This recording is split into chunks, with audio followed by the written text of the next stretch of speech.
This is a film about how all of us have become Richard Nixon. Just like him, we have all become paranoid weirdos. It's the story of how television and newspapers did this to us, and how it has paralysed the ability of politics to transform the world for the better. Once upon a time, politicians believed they could change the world. One of them was a Labour MP called Roy Jenkins. An attitude of conservatism would be very unbecoming to the Labour movement. We exist to change society. In the 60s, Jenkins radically reformed Britain. He used his power as Home Secretary to help get rid of laws against homosexuality, abortion and divorce, and oversaw the end of the death penalty. The press and much of the public hated it, but he refused to bow down to the pressure because he was an elitist. He knew it was good for them. But then, Richard Nixon came to power in America. He saw himself as an outsider, and he hated elites. He was convinced that many in the East Coast establishment secretly ran America in their own interests. Snooty academics, liberal foundations, film stars, heads of big corporations, and even the CIA. In Nixon's mind, they were all part of a hidden, corrupt network. And what's more, they were out to destroy him. So Nixon set up a covert operation to bug and smear all these enemies. But in 1972, they got caught bugging the Democrats in the Watergate building. Nixon tried to cover it up, but he was exposed by the Washington Post. As a result of Watergate, investigative journalists in America and Britain became the heroes of the age. And in the 70s, they uncovered all sorts of bad people. That's your words. Who often beat them up.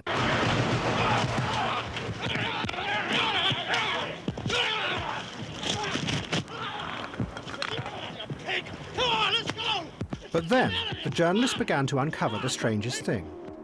They found corruption in the heart of the elites who ran their country. Politicians and civil servants took bribes. The security services assassinated people illegally.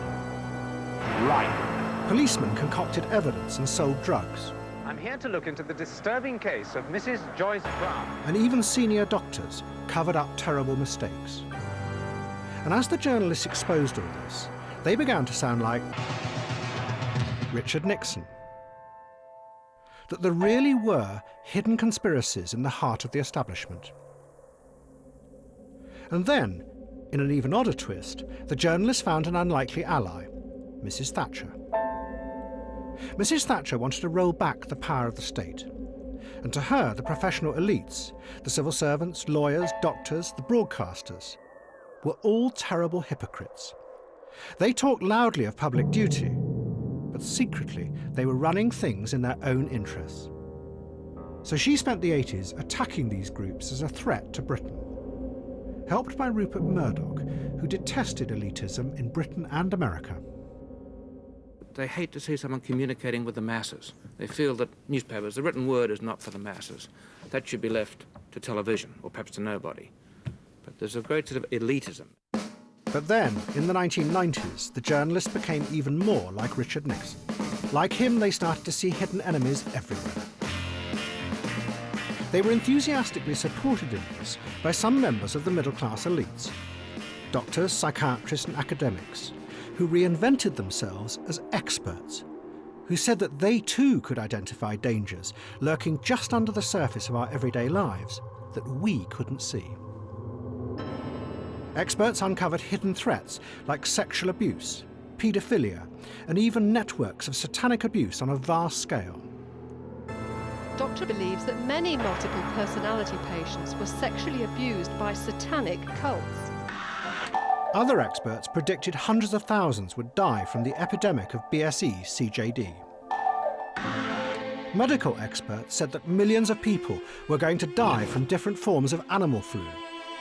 Doctors have discovered a new disease which they say shows a possible link between autism and the routine childhood vaccine MMR. Others said that thousands of children were at risk of autism from the MMR jab.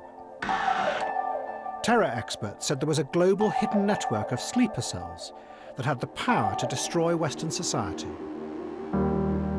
and then it got worse. Other experts said you couldn't even trust yourself. Your own body was an enemy. Obesity is now a disease of epidemic proportions. It just makes you paranoid. You look at yourself in the mirror every day. I think people just think, I really want to look like that, because it's just everywhere. More obsessed with food.